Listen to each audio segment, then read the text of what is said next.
Hello అందరికి. మీలో ఎంతమందికి రసగుల్లా అంటే ఇష్టమో ఒక కామెంట్ అయితే చేసేయండి. నాకు మొన్న సడెన్‌గా రసగుల్లా తినాలి అనిపించేసింది. సో, షైనీ వాళ్ళ డ్యాడీకి చెప్పేసరికి ఆయన తీసుకొచ్చేసరికి నైట్ అయిపోయిందనమాట. సరేలే నైట్ తిందాము అని ఓపెన్ చేద్దాం అనుకుంటే ఆయన ఉండేసరికి వద్దు నెక్స్ట్ డే మార్నింగ్ తిను కోల్డ్ చేస్తది అన్నారు. సరేలే అని పెట్టేసి నెక్స్ట్ డే మార్నింగ్ ఓపెన్ చేయడానికి చూస్తే ఆ ఓపెనర్ అయితే ఊడిపోయింది. ఇంక శతవిధాలుగా ట్రై చేశాను కానీ ఓపెన్ చేయడం నా వల్ల కాలేదనమాట.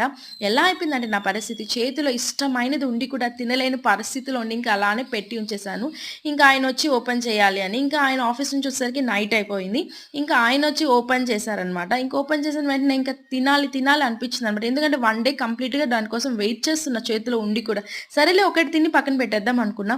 కానీ రసగుల్లా అనేది ఒక్కటి నోట్లో పెట్టుకుంటే మిగతాటివన్నీ కూడా పిలుస్తాయి కదా! మమ్మల్ని కూడా తిను, తిను అని. సో, అలా తిను, తిను అనేసరికి మొత్తం కంప్లీట్ అయితే చేశాను. అది కూడా నైట్ 11:30కి. సో, మీలో కూడా ఇలాంటి ఫన్నీ ఇన్సిడెంట్స్ జరుగుంటే కామెంట్ చేసేయండి. వీడియో నచ్చితే ఖచ్చితంగా లైక్, షేర్, సబ్స్క్రైబ్.